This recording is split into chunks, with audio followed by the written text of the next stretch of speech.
In today's video, I'm going to show you quite a few different variations based on what props and tools you may have at your studio to do lying down facing the back of the reformer exercises. Now, you will see some of these in future videos as part of the video, but I wanted to take some time to show you different propping methods and variations that you can do with your students. A lot of it depends on limb length, spine length, and their ability to keep themselves organized. So I'm going to first start by showing you what I have here. I've got the balanced body spine arc, the box that comes with the reformer. This is a wedge, and I use this a lot with my students that have vertigo. So it's wonderful for head propping too. And I have quite a few of them for my studio because I do some exercises that I like to use these on. So it's not always for pregnancy or vertigo that I use them for. And you'll see those in other videos. Today I'm going to keep it really specific because I've got a lot to show you. Then I've got the Rogue Fitness ab mat, and I've got my Pilates pillow, and I sell this on the website. And I've got the half roller, full roller, and then if you have a Cadillac, a trapeze table, then you're familiar with this foot plate. So I'm going to show you all different variations of how you can use these to set up.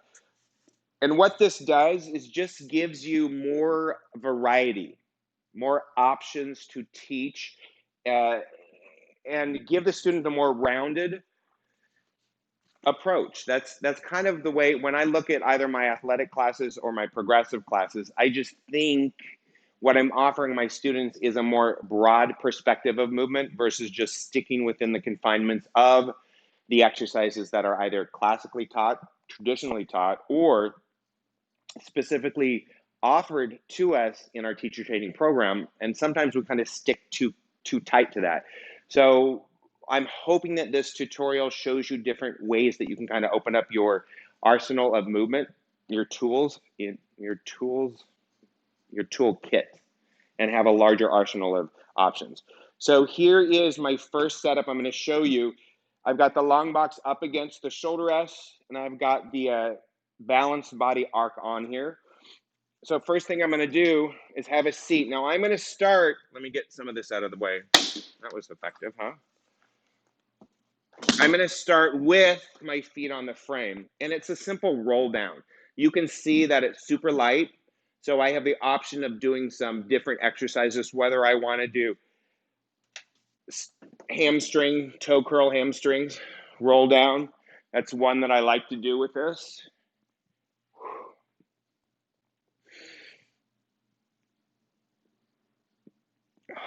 So it takes some control and ability to use those toes, and I don't think that we often get that because of shoes. So that's one I like to do. Just simply doing some side bending over this is wonderful. Side bending and some lifts. So there's some things you can really do with this setup that I don't often see a lot of times people do, and I think they're just missing a lot on what they could do when they put the arc on the box. Feet again on the frame, stretching back. So you can see the options you have for this with this setup.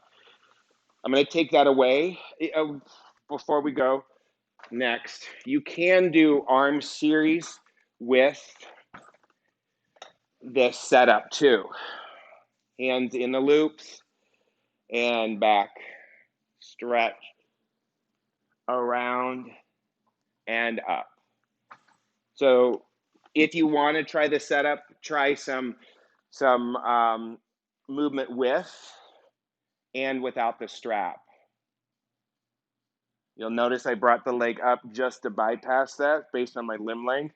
If I can keep my inner thigh pressed against it, it'll probably go down and just barely touch it. So those are quick little setup of what you can do with this. I've even done it without this and flipped it around, so play around, meaning I've got that end off there, and I'm just arcing over, getting a deeper stretch. All right, so let's go without any of this propping and show you options. when you have your body positioned properly on this, with my longer limb students, I take this all the way off to where it's almost going in the well. But the weight of the hips prevents it from tipping. I've got one of my students that's 6'4". He does this setup and it's fine for him. You can wedge the cervical spine as well. So let me just show you with the ab mat. So if I'm pretty close, I can get just close enough to the edge to where my sacrum is still on. I want to make sure that my pelvis, I'm at the edge. I would say that my coccyx is right at the edge. And then I just take the ab mat, place the ab mat behind, and then I'm ready to go, either with or without straps.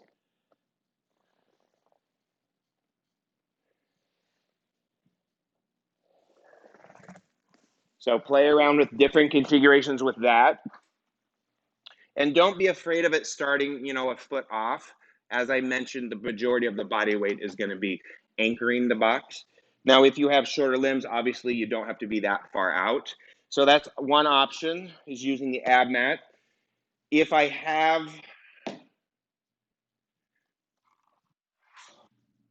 the platform from the Cadillac, I can also place that on.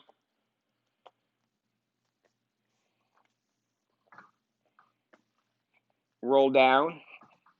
Either use the ab mat for cervical support if you want, you don't need it, or put the Pilates pillow. You can do some great stretching here.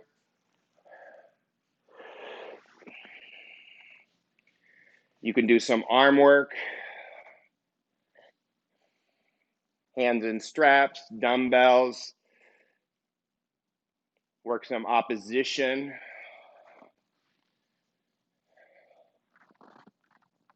Challenge your balance. And I know I'm going through these really quick and dirty, but I just want you to see how much you can add to your classes or your practice using these setups. So let's take that off and go on to the next. So those are pretty much the exercises you can do with propping. Let me show you this setup and then I'll finish with the ab. So the only thing about this is you don't want this all the way off because it's going to bend. So you want to make sure that you've got enough place for your pelvis to be on, but you want it just on enough to where it doesn't bend that too much.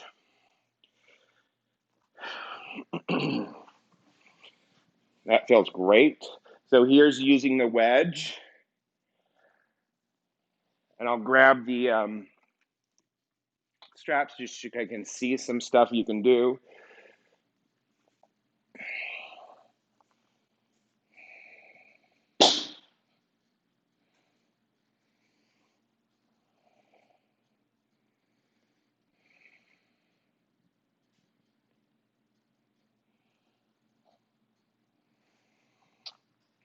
You can even bring yourself to the back as I showed you the toe curl hamstrings. And do it with a wedge. Single leg if you want. Get a hip stretch. So play around with different things. If you have the wedge, it's very comfortable. Out of all the setups, I mean, I like them all for different reasons, but the wedge and the ab mat with it pushed back are my two favorite. When I'm doing more athletics and I'm going to do more spring tension, I don't use the wedge. I just do the flat sit up with the ab mat on the back. And here's the last two that you can do.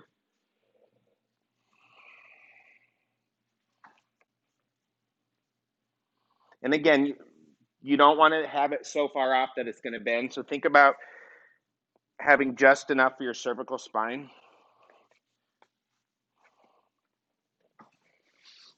There you go. So I can challenge my balance, keeping my feet on the frame for support. I can just simply do some helicopter arms with or without hand weights. I can bring my feet on in a frog shape. The wonderful thing about this setup is I can use the shoulder rest as a stabilizer if I need it. Doing my arm work with, without straps. challenging my core single arm, starting one arm up and then open out, or starting with both arms up and open in and out. If I have a student that is really, really good at stabilization, what apparently I'm not today, going quick and dirty through this, I always recommend prepping. You can do some different leg work. Here's low level, hands are on. Then you can go into higher level, using that hand to support, playing around with that. So there's the half roller. And when you're using the half roller, you can also add a prop, either the pillow or the ab mat. And here's the foam roller. Now you may be saying, hey, Sean, I do some of these things. It's really great. I do them on the floor. Absolutely, you can do them on the floor. I've got clinical reformers, so they're 18-inch. So when I'm teaching a group class, I can't see what my students are doing. So I've taken a lot of the things that I may do on the floor, bring them onto the reformer, and most definitely be safe. Don't have your students go through it really fast like I just did in this tutorial. But I want you to start getting a vast perspective of movement and how you can incorporate it into a group class. And I mean, some students will say, hey, Sean, I came in here for a reformer class. I didn't come in here to get on the mat or get on the box.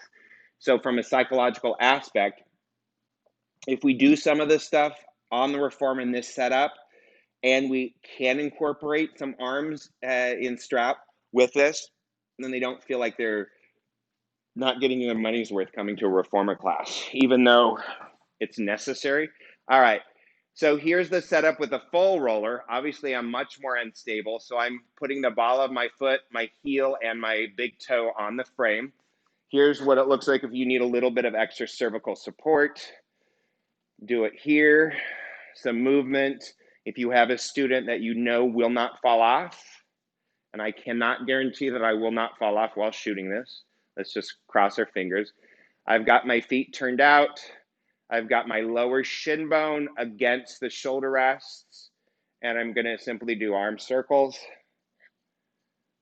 helicopter arms.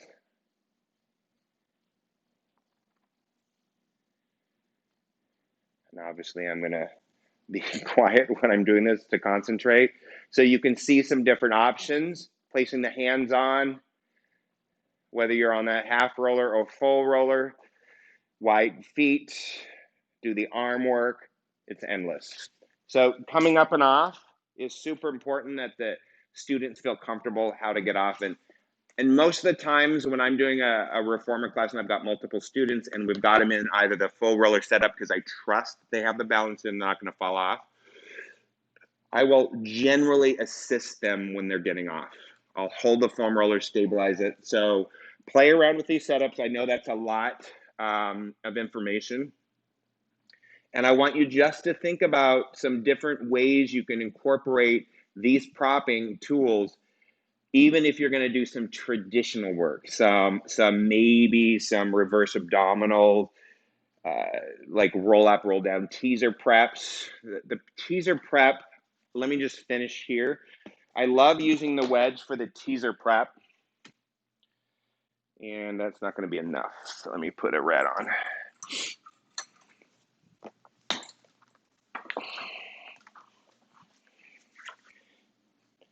So it's really quite nice to have this set up for students that maybe I don't want to start so low.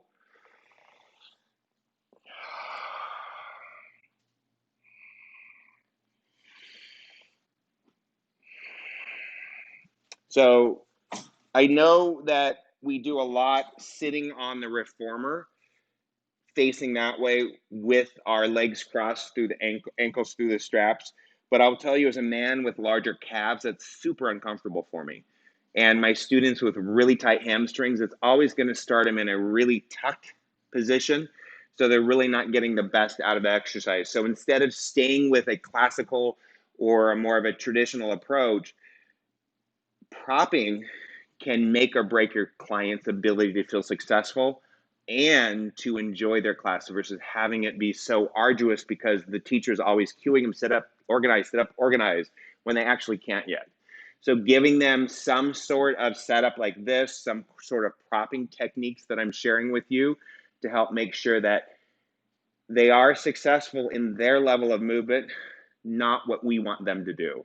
It's important that our students understand we're going to get them somewhere else, but we're going to start here and make them feel confident so they don't feel like they're always constantly struggling. Not that I'm saying take exercises that will challenge them in their tightness, absolutely. But the majority of the time, I will say 75% of my class, I'm going to choose specific propping to make sure they're moving within the confinements of what they can do, within the level of their fitness and their flexibility and their core strength, versus telling everybody to do the same level and having them struggle. And I'll talk more about that in the future. And finishing off with have fun, and thanks for watching.